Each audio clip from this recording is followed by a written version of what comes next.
Hello guys, स्वागत है आप सभी का शिव ओम क्लासेस के ऑनलाइन प्लेटफॉर्म में। हम मुहावरे और लोकोक्तियां पढ़ रहे थे।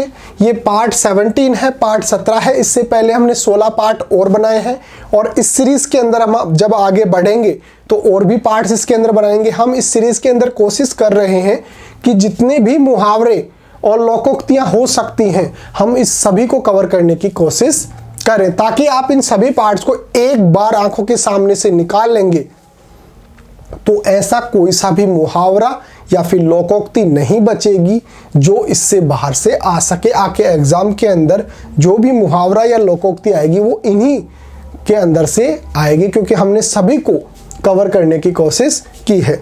तो हम ये पार्ट शुरू करें इससे पहले आप सभी के लिए एक अनाउंसमेंट है कि अगर आपको अपनी क्लास का कंप्लीट स्टडी मटेरियल चाहिए, जैसे notes, videos, model paper, NCERT solutions, MCQ test, previous year के पेपर, सब कुछ चाहिए, वो भी बिल्कुल फ्री के अंदर, तो अभी प्ले स्टोर पे जाइए और शिव ओम क्लासेस नाम से हमारी जो ऐप है वो आप डाउनलोड कर लीजिए। इसके अंदर आपको सब कुछ फ्री के अंदर मिल जाएगा। साथ के साथ हमारा व्हाट्सएप नंबर भी लिख लीजिए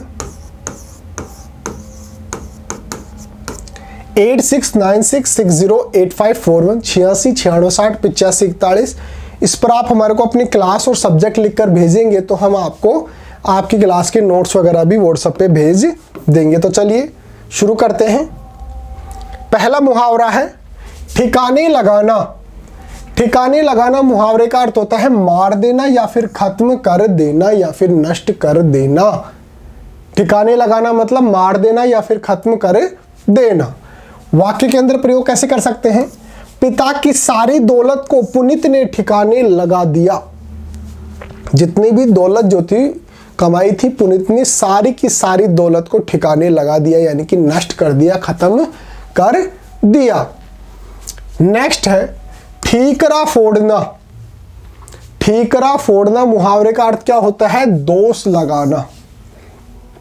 सामने वाले को, जैसे मान लो कि मैंने कुछ गलत काम किया है, मैंने चोरी की है और मैं सामने वाले पर अगर दोष लगा रहा हूं तो इसका मतलब मैं क्या कर रहा हूं? सामने वाले पर ठीकरा फोड़ रहा हूं। तो ठीकरा फोड़ना मतलब दोष लगाना। साल भर तो छात्र सजगता से पढ़ते नहीं, अनुत्तीर्ण होने पर अध्यापकों के सिर ठीकरा फोड़ देते हैं, यानी कि उन पर दोष लगा देते हैं कि वो टाइम पर नहीं आते, अच्छे से नहीं पढ़ाते। इस प्रकार से उन पर दोष लगा देते हैं, उन पर ठीकरा फोड़ देते हैं। नेक्स्ट है डंक मारना। डंक मारना मुहावरे का अर्थ होता है बिच्छू का काटना या फिर कटु वचन कहना, कड़वे वचन कहना। तो डंक मारना मतलब बिच्छू का काटना या फिर कटु वचन कहना। वाक्य क्या लिख सकते हैं? वह अपने स्वभाव से इतना कर्कश है कि जब भी बोलता है डंक मारता है। वो इतना अपने स्वभाव से इतना ज्यादा कर्कश है कि जब भी बोलता है बिल्कुल कर्कश बोलता है, बिल्कुल डंक मारता रहता है, बिल्कुल कटु वचन बोलता रहता है, कड़े वचन बोलता रहता है। तो डंक मारना मतलब कड़वे वचन बोलना या फिर कटु वचन बोलना। नेक्स्ट है दाना पानी उठना।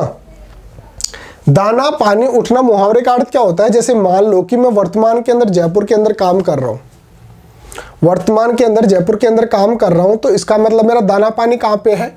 जयपुर के अंदर है। अब मेरी जो नौकरी है वो उदयपुर शिफ्ट हो गई है, तो मैं अपना दाना पानी यहां से उठाऊंगा और उदयपुर शिफ्ट हो जाऊंगा।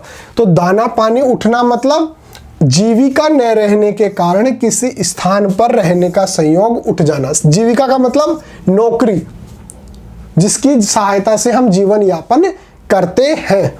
तो जीविका न रहने पर, जैसे जयपुर के अंदर मेरी नौकरी चली गई, जीविका न रहने के कारण किसी स्थान पर, किसी स्थान मतलब जयपुर पर रहने का संयोग उठ जाना। अब मेरा जयपुर में रहने का कोई संयोग नहीं है, तो दाना पानी उठना मतलब जीविका न रहने के कारण किसी स्थान पर रहने का संयोग उठ जाना। वाक्य क्या लिख सकते हैं? जयपुर से उदयपुर बदली हो गई। बदली का मतलब ट्रांसफर हो गया, अब उसका जयपुर से दाना पानी उठ गया है, यानी कि अब वो जितना भी अपना पूरा जो सामान वगैरह जो भी था वो अपना लेकर और अपने उदयपुर के अंदर शिफ्ट होने वाला है। तो दाना पानी उठना मतलब जीविका न रहने के कारण उस स्थान पर रहने का कोई मतलब नहीं होता। नेक्स्ट है दाल में काला होना। दाल में काला होना मुहावरे का अर्थ होता है कुछ संदेहास्पद बात होना। संदेहास्पद मतलब ऐसी बात होना जिस पर आपको संदेह उत्पन्न हो, शक हो। संदेहास्पद मतलब ऐसी कोई बात जिस पर आपको संदेह हो या फिर शक हो। तो दाल में काला होना मतलब कुछ संदेहास्पद बात होना। सीता, गीता और मीना तीनों बातें कर रही थी। जैसे ही कमरे में गई तो तीनों चुप हो गई, अपना अपना काम करने में लग गई। मुझे लगा जरूर दाल में कुछ काला है, यानी कि मुझे उनकी बातों पर कुछ शक हुआ, संदेहास्पद बात होने का मुझे कुछ एहसास हुआ, यानी कि उनकी बातों पर मुझे संदेह हुआ या फिर शक हुआ। नेक्स्ट है दाहिना हाथ। देखिए दायां हाथ और बायां हाथ, दायां जो हाथ जो होता है वो अधिक शक्तिशाली होता है, ये अधिक कार्य कर सकता है बाएं हाथ की तुलना में। तो ज्यादा महत्वपूर्ण कौन सा हो गया? दायां हाथ। तो यहां पे बात क्या कर रहा है? दाहिना हाथ मतलब महत्वपूर्ण संबल। संबल का मतलब बल देने वाला। दाहिना हाथ मतलब महत्वपूर्ण संबल। राजनीति भी विचित्र है, जो आज किसी का दाहिना हाथ है कल वही उसका शत्रु है। जो कल तक मेरा सबसे ज्यादा शक्ति देने वाला व्यक्ति था, मुझे सबसे ज्यादा सहारा देने वाला व्यक्ति था, आज वो मेरा दुश्मन हो गया। कल तक जो मेरा दाहिना हाथ था, दाहिना हाथ मतलब महत्वपूर्ण जो मुझे बल देने वाला था, आज अगर वो मेरा शत्रु हो गया है, इसका मतलब दाहिना हाथ होना मतलब महत्वपूर्ण संबल देने वाला। नेक्स्ट है दिन रात एक करना। दिन रात एक करना मुहावरे का अर्थ होता है कठोर परिश्रम करना। दिन रात एक करना मुहावरे का अर्थ क्या होता है? कठोर परिश्रम करना।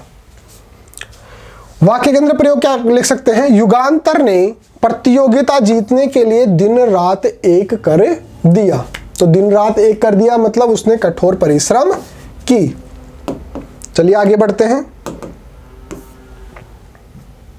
नेक्स्ट है दूध का दूध पानी का पानी।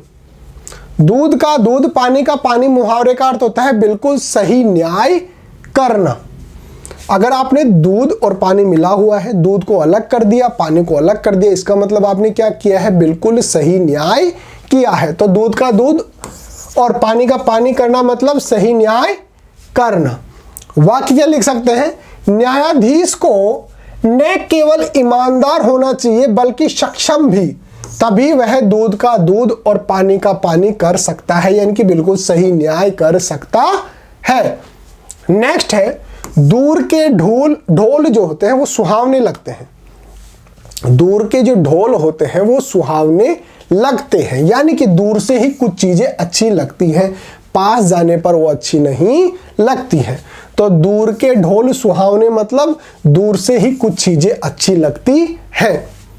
शहर में कमाने जाओगे तब मालूम चलेगा कि दूर के ढोल सुहावने लगते हैं। गांव के लोग ये सोचते हैं कि भाई शहर के अंदर कमाना बिल्कुल आसान काम है, शहर के अंदर बिल्कुल पैसे ही पैसे पड़े हैं, जाओ और कमा कर ले आओ। लेकिन शहर में जाओगे तब तुम्हारे को पता चलेगा कि वहां पर कमाना कितना मुश्किल है। तो अभी तक जो है आपको दूर के ढोल सुहावने लग रहे हैं, यानी कि दूर से ही आपको ये चीजें अच्छी लग रही हैं। नेक्स्ट है दो नावों पर पैर रखना। दो नावों पर पैर रखना, एक नाव इधर जा रही है, एक नाव इधर जा रही है, आपने दोनों पर पैर रखे हुए हैं, यानी कि आपने दो चीजों के सहारा ले रखा है और ये आपको नुकसान देने वाला है, क्योंकि वो दोनों अपोजिट डायरेक्शन के अंदर जा रही है, वो एक इधर एक इधर। तो दो नावों पर पैर रखना मुहावरे का अर्थ क्या हो गया? दो विपरीत पक्षों का सहारा लेकर नुकसान उठाना। दो विपरीत पक्षों का सहारा लेकर नुकसान उठाना, यानी कि दो नावों पर पैर रखना। वाक्य क्या लिख सकते हैं? या तो तुम नौकरी कर लो या प्रतियोगिता की तैयारी कर लो, दोनों नावों में पैर रखना ठीक नहीं है, यानी कि इससे तुम्हारे को नुकसान हो नुकसान हो सकता है। नेक्स्ट है धच्चियां उड़ाना।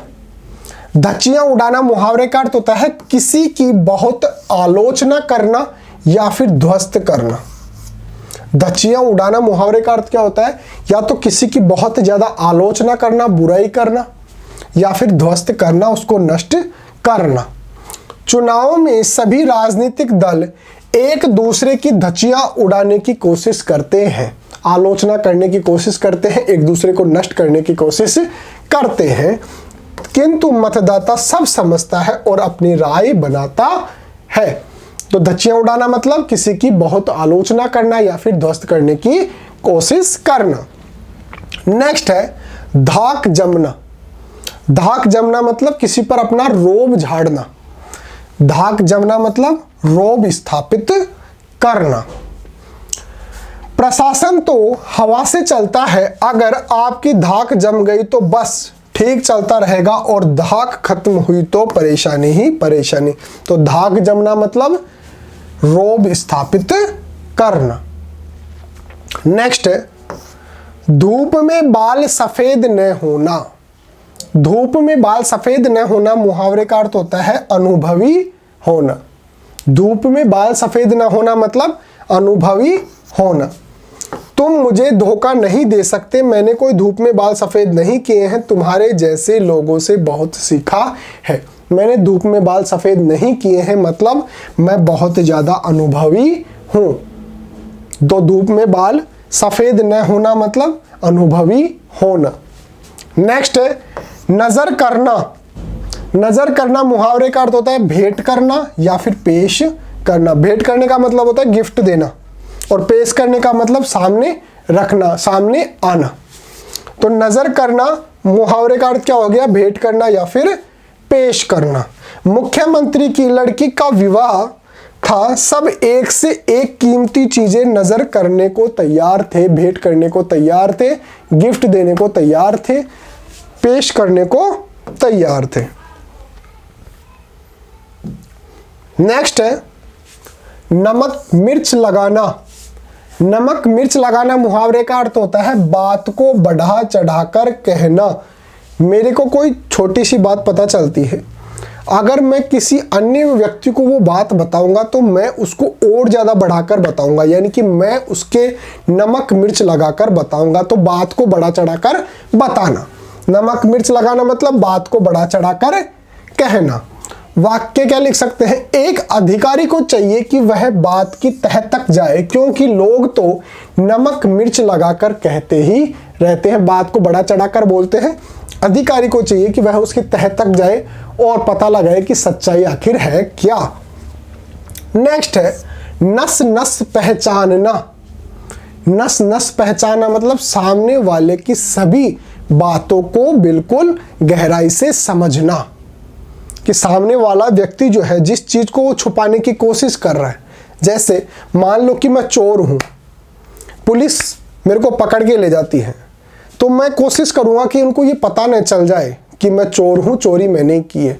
लेकिन पुलिस अगर मेरी नस नस पहचानती है, यानी कि मेरे बारे में सब कुछ जान लेती है, तो इसका मतलब वो अनुमान भी लगा लेती है कि ये जो है वो चोर है। तो नस नस पहचानना मतलब किसी के अवांछित व्यवहार को विस्तार से जानना। अवांछित व्यवहार को भी विस्तार से जानना मतलब नस नस पहचानना।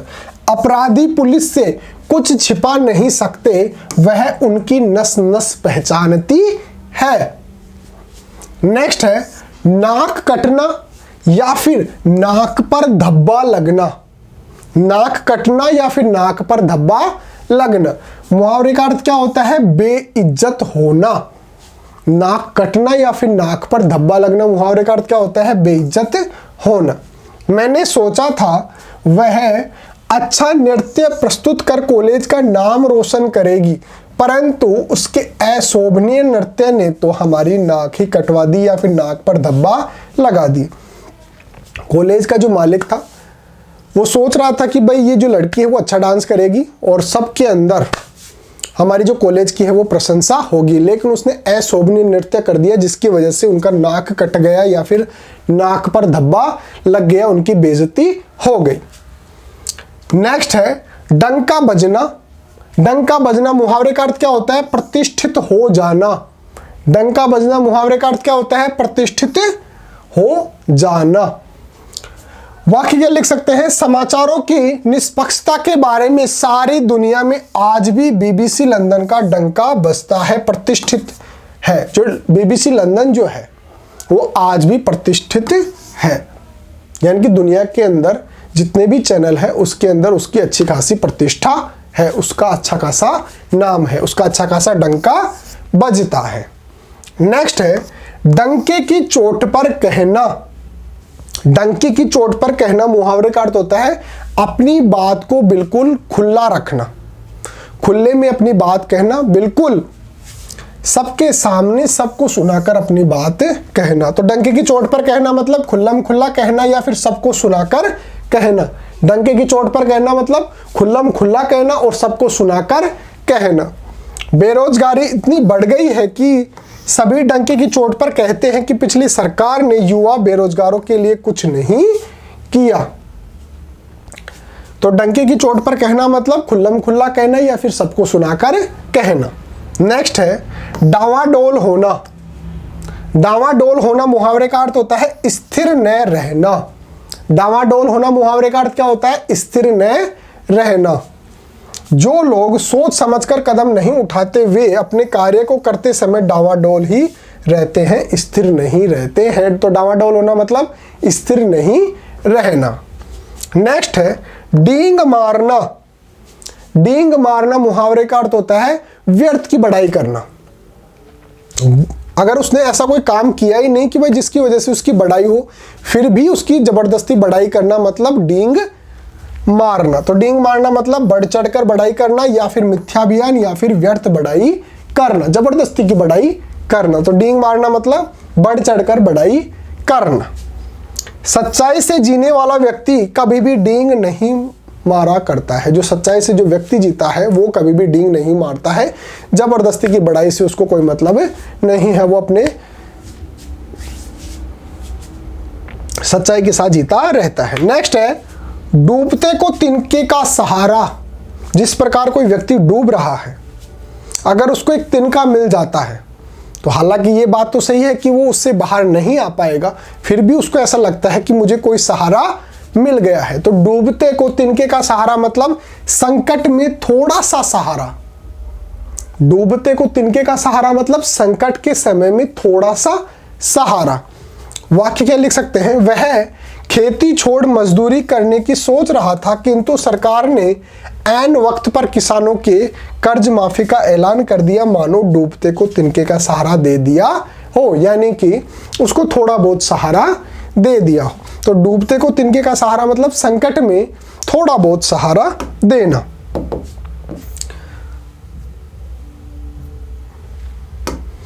तो ये इस नाम से हमारी ऐप है, शिव ओम क्लासेस नाम से जो हमारी ऐप, उसको आप इंस्टॉल कर लीजिए मोबाइल के अंदर। इसके आपको अपनी क्लास का कंप्लीट स्टडी मटेरियल जो है, नोट्स वगैरह, जिस भी चीज़ की आपको ज़रूरत पड़ती है क्लास के अंदर, वो आपको शिव ओम क्लासेस जो ऐप है उसके अंदर मिल जाएगा।